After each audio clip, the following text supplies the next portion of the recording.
Capítulo número 3. El capital financiero y la oligarquía financiera.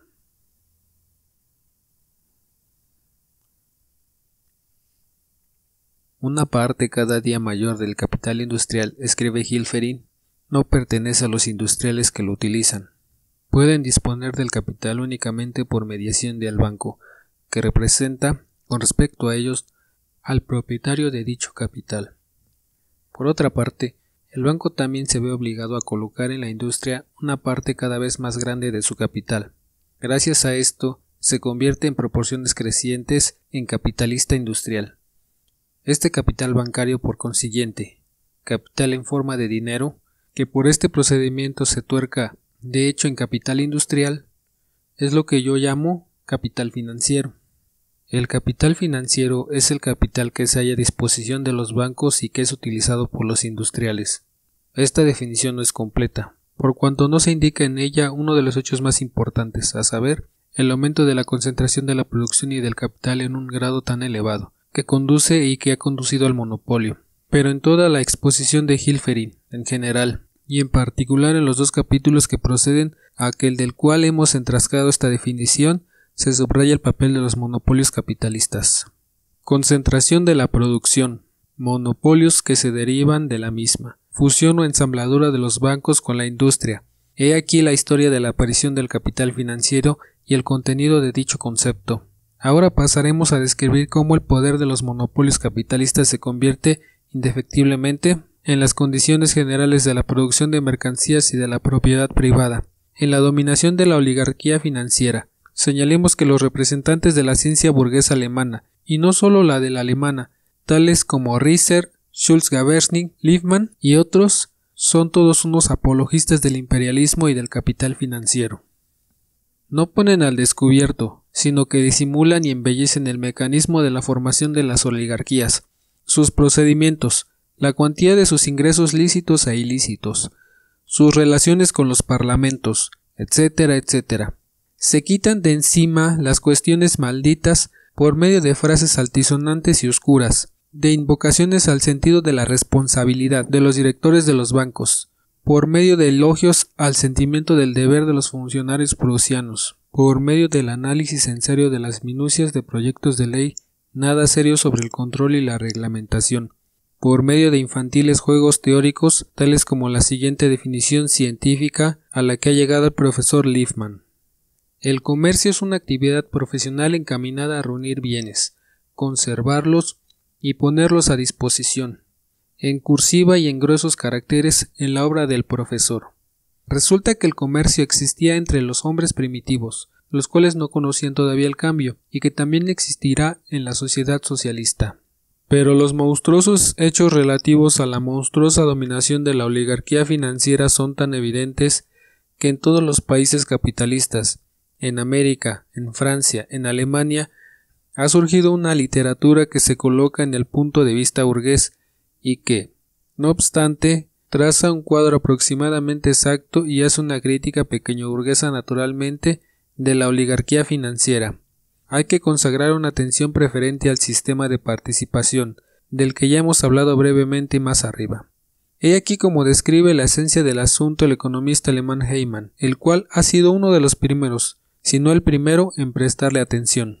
El director controla la sociedad fundamental, textualmente la sociedad madre. Esta, a su vez, ejerce el dominio sobre las sociedades que dependen de ella, sociedades filiales.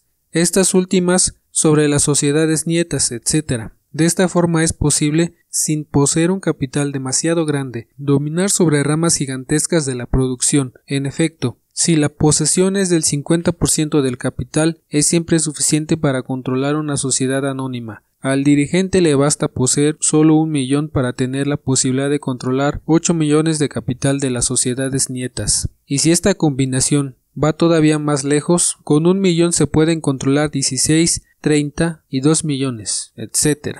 En efecto, la experiencia demuestra que basta con poseer el 40% de las acciones para disponer de los negocios de una sociedad anónima, pues cierta parte de los pequeños accionistas dispersos no tienen en la práctica ninguna posibilidad de tomar parte de las asambleas generales, etc. La democratización de la posesión de las acciones, de la cual los sofistas burgueses y los pretendidos socialdemócratas que son oportunistas esperan o afirman que esperan la democracia del capital, el acrecentamiento del papel y de la importancia de la pequeña producción, etc.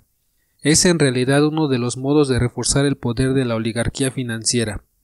Por eso, entre otras cosas, en los países capitalistas más adelantados o más viejos y experimentados, la legislación autoriza la emisión de acciones más pequeñas. En Alemania, la ley no permite acciones de menos de 1000 marcos, y los magnates financieros de dicho país vuelven los ojos con envidia hacia Inglaterra, donde la ley consiente acciones hasta de 1 libra esterlina, es decir, 20 marcos, o alrededor de 10 rublos. Siemens es uno de los reyes financieros e industriales más poderosos de Alemania. Declaraba el 7 de junio de 1900, en el Reichstag, que la acción de 1 libra esterlina es la base del imperialismo británico. Este negociante tiene una concepción considerablemente más profunda, más marxista de lo que es el imperialismo, que cierto escritor poco honorable, que se considera como el fundador del marxismo ruso y que supone que el imperialismo es un defecto propio de uno de los pueblos.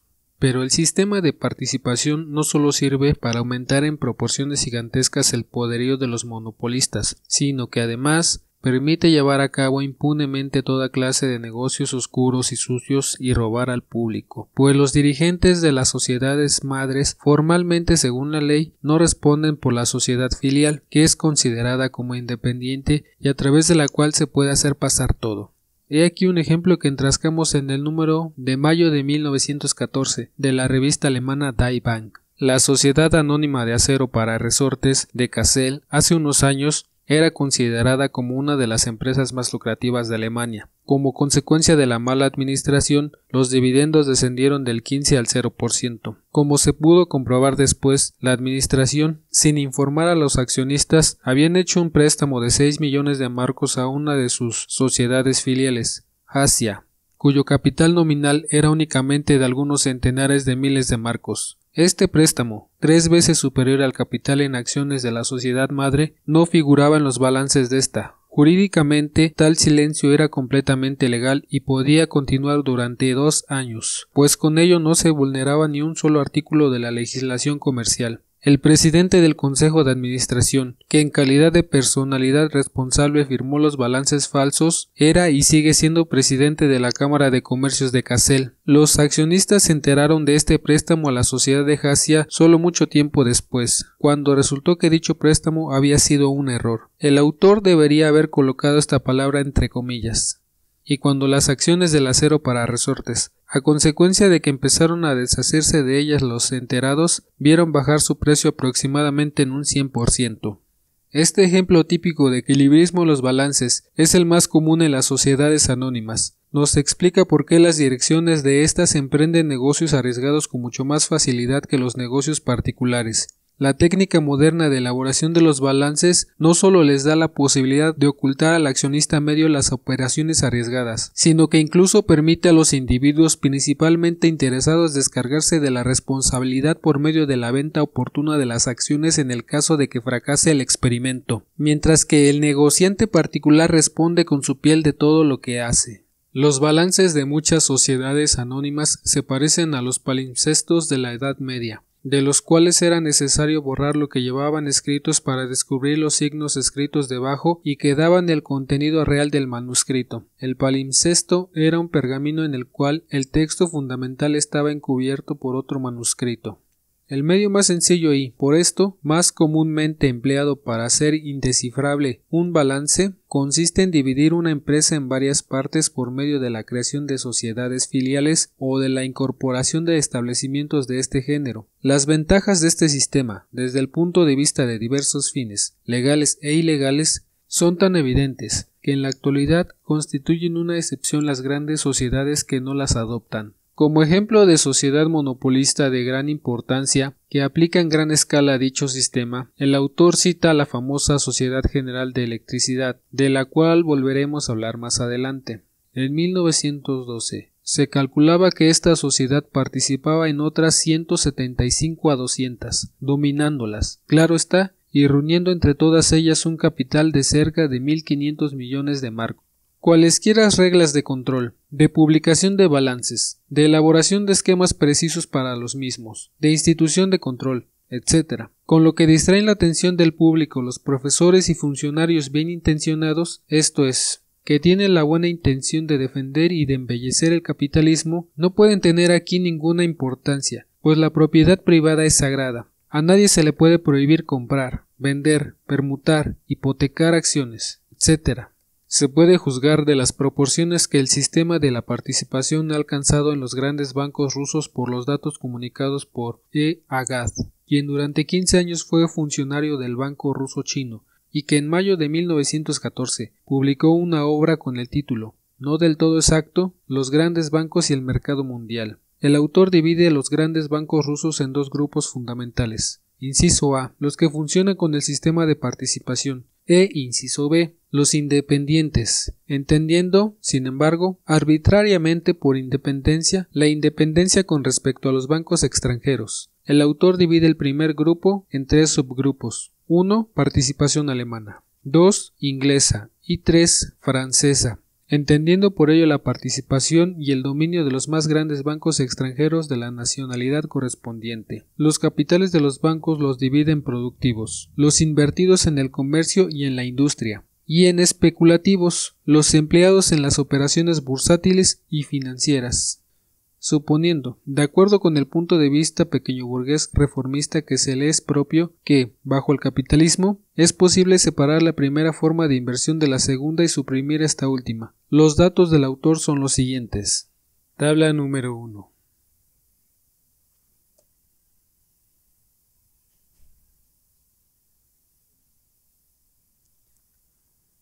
De estos datos resulta que el total aproximado de 4.000 millones de rublos que constituyen el capital activo de los grandes bancos, más de las 3/4 partes, más de 3.000 millones, corresponden a bancos que en el fondo son sociedades filiales de los bancos extranjeros. En primer lugar, de los parisienes, el famoso trío bancario, Unión Parisienne, Banco de París, y de los Países Bajos, Sociedad General, y de los berlineses, particularmente el Banco Alemán y la Sociedad de Descuento, dos de los bancos rusos más importantes, Banco Ruso de Comercio Exterior, y el Internacional, Banco Comercial Internacional de San Petersburgo, vieron pasar sus capitales en el periodo comprendido entre 1906 y 1912 de 44 a 98 millones de rublos, y las reservas de 15 a 39 millones, trabajando en las 3/4 partes con capitales alemanes. El primer banco pertenece al consorcio del Banco Alemán de Berlín,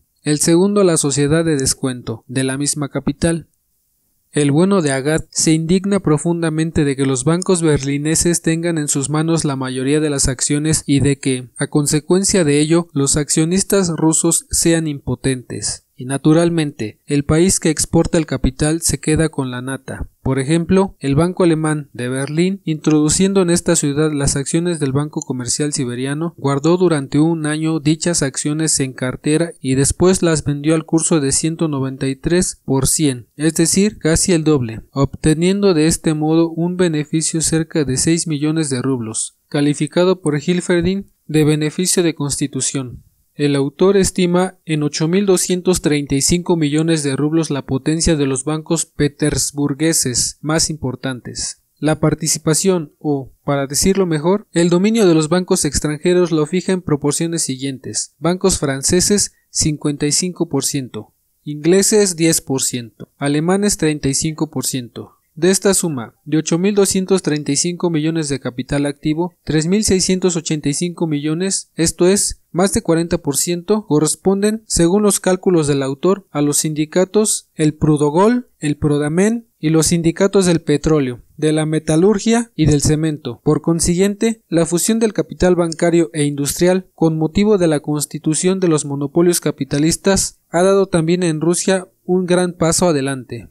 El capital financiero, concentrado en un puño y que goza del monopolio efectivo, obtiene un beneficio enorme, que se acrece sin cesar, de la constitución de sociedades, de la emisión de valores, de los empréstitos del Estado, etc., consolidando la dominación de la oligarquía financiera, imponiendo a toda la sociedad los tributos en provecho de los monopolistas. He aquí uno de los innumerables ejemplos de los negocios de los trusts americanos, citados por Hilferin. En 1887, Hofmeyr constituyó el Trust del Azúcar mediante la fusión de 15 pequeñas compañías, cuyo capital total era de $6.5 millones, pero el capital del Trust, diluido, según expresión norteamericana, fue determinado en $50 millones.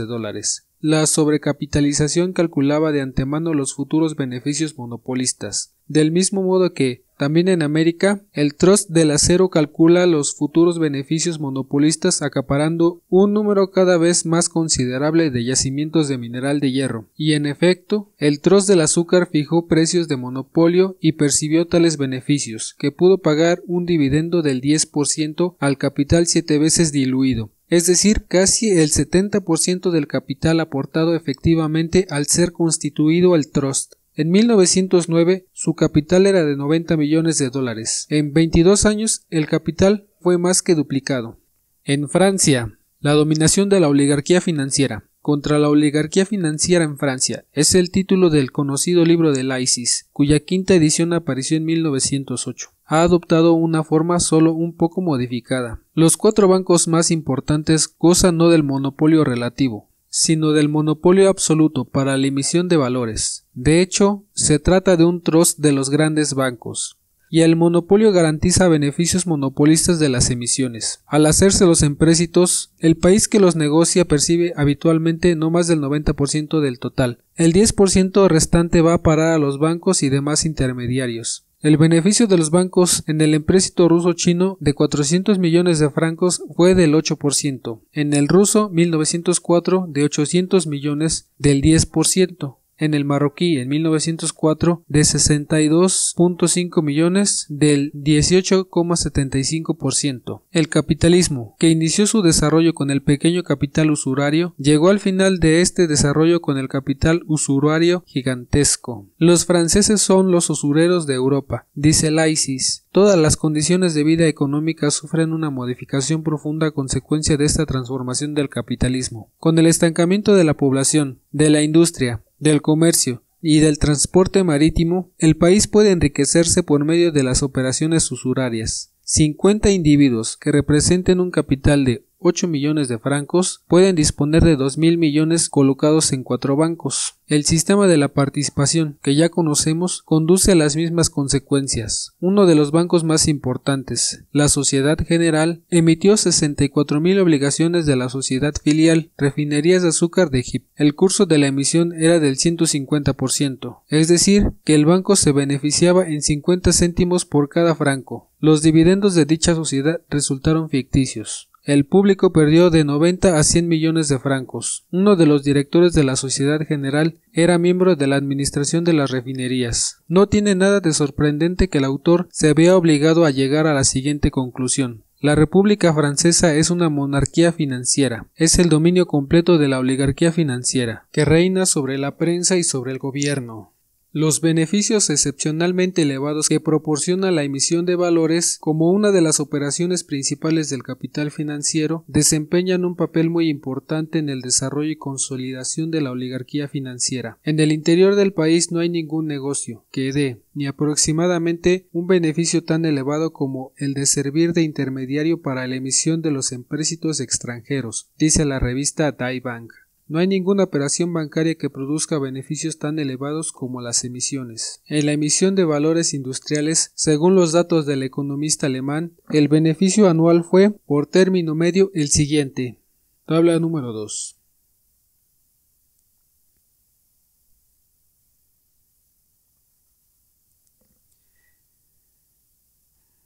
En 10 años. De 1891 a 1900, la emisión de valores industriales alemanes produjo un beneficio de más de 1.000 millones.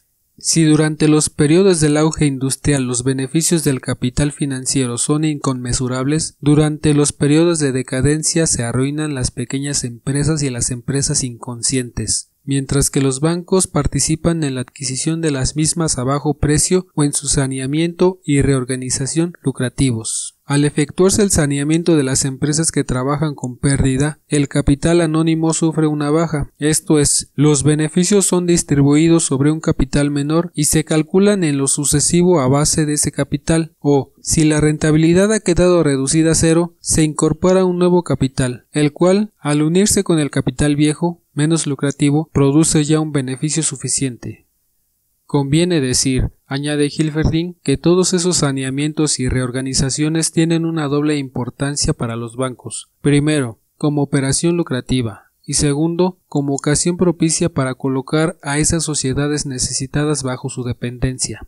He aquí un ejemplo. La Sociedad Anónima Minera Unión de Dortmund, fundada en 1872, fue emitido un capital en acciones por cerca de 40 millones de marcos y, cuando el primer año se percibió un dividendo del 12%, el curso se elevó hasta el 170%. El capital financiero se quedó con la nata, embolsándose la pequeñez de unos 28 millones de marcos. Desempeñó el papel principal de la fundación de dicha sociedad ese mismo gran banco alemán Sociedad de Descuento, que sin contratiempos alcanzó un capital de 300 millones. Después, los dividendos de la Unión descendieron hasta cero. Los accionistas tuvieron que consentir en hacer pasar el capital a pérdidas y a ganancias, es decir, perder una parte de su capital a fin de no perderlo todo. Como resultado de una serie de saneamientos, de los libros de la Sociedad Unión desaparecen, en el transcurso de 30 años, más de 73 millones de marcos. En la actualidad, los accionistas primitivos de esta sociedad tienen en sus manos únicamente el 5% del valor nominal de sus acciones, y a cada nuevo saneamiento los bancos seguían embolsándose las ganancias. Una de las operaciones particularmente lucrativas del capital financiero es también la especulación de terrenos en las afueras de las grandes ciudades que crecen rápidamente. El monopolio de los bancos se funde en este caso con el monopolio de la renta del suelo y con el monopolio de las vías de comunicación, pues al aumento de los precios de los terrenos, la posibilidad de venderlos ventajosamente por partes, etc., dependen principalmente de los buenos medios de comunicación con el centro de la ciudad, y dichas vías de comunicación se hallan en manos de grandes compañías, ligadas, por el sistema de la participación y por la distribución de los puestos directivos con estos mismos bancos. Resulta de todo ello lo que el escritor alemán L. Eschwe, colaborador de la revista Die Bank, que se ha especializado en el estudio de las operaciones relacionadas con la venta e hipoteca de terrenos, etc., ha calificado de charca la furiosa especulación con los terrenos de las afueras de las ciudades. Los cracks de la sociedad de construcciones, como por ejemplo la firma berlinesa Boswau y Nauer, que habían embolsado hasta 100 millones de marcos por mediación del banco más importante y respetable, el banco alemán, el cual, naturalmente, obraba según el sistema de la participación, esto es, en secreto, en la sombra, y salió del paso no perdiendo más que 12 millones de marcos. Después, la rutina de los pequeños patronos y de los obreros que no consiguen percibir ni un céntimo de las sociedades de construcción ficticias, los trapicheos fraudulentos con la honrada policía berlinesa y la administración para tener en sus manos el servicio de información sobre los terrenos y las autorizaciones del municipio para construir, etc. Los hábitos norteamericanos de los que tan hipócritamente se lamentan los profesores europeos y los burgueses bien intencionados, en la época del capital financiero se han convertido en hábitos de toda ciudad importante de cualquier país.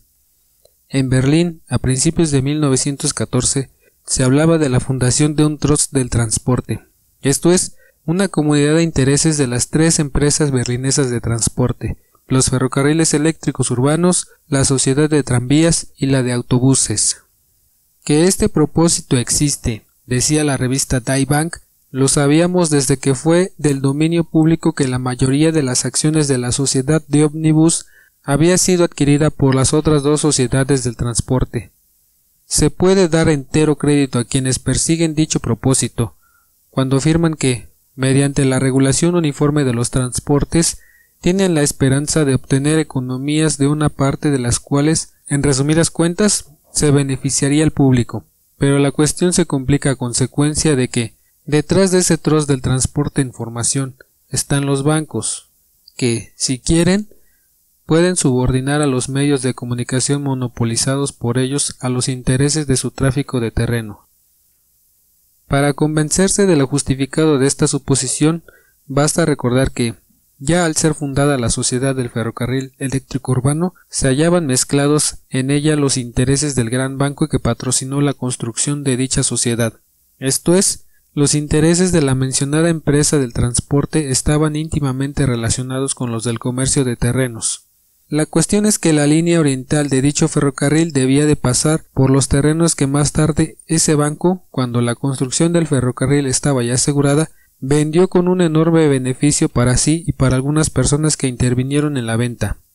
El monopolio, una vez que está constituido y maneja miles de millones, penetra de un modo absolutamente inevitable en todos los aspectos de la vida social, independientemente del régimen político y de otras particularidades. En la literatura económica alemana son habituales los autobombos serviles a la honradez de los funcionarios prusianos y a las alusiones del Panamá francés o a la venalidad política norteamericana.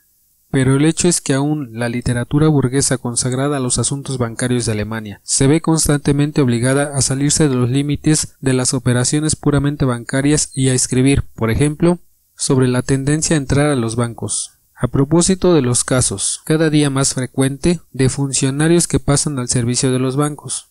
¿Qué se puede decir de la incorruptibilidad del funcionario de Estado cuya secreta aspiración consiste en hallar una buena plaza en la Behrenstraße, calle de Berlín en la que está instalado el banco alemán? El editor de la revista Die Bank, Alfred Landsburg, escribió en 1909 un artículo, La significación económica del bizantinismo, con motivo, entre otras cosas, del viaje de Guillermo II a Palestina y el resultado inmediato de este viaje, la construcción del ferrocarril de Bagdad, esta fatal gran obra del espíritu emprendedor alemán, que es más culpable de nuestro cerco que todos nuestros pecados políticos juntos. Por cerco se sobreentiende la política de Eduardo VII, consistente en aislar a Alemania y rodearla con el círculo de una alianza imperialista antialemana.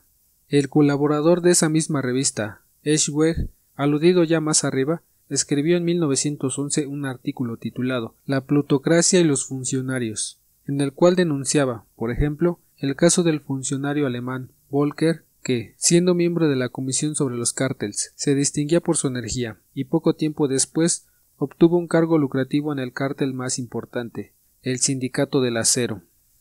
Los casos de ese género, que no son, ni por mucho menos, casuales, obligaron a ese mismo escritor burgués a reconocer que la libertad económica garantizada por la Constitución alemana en muchas esferas de la vida económica se había convertido en una frase vacía de sentido, y que, con la dominación de la plutocracia, ni la libertad política más amplia nos puede salvar de convertirnos en un pueblo de hombres faltos de libertad.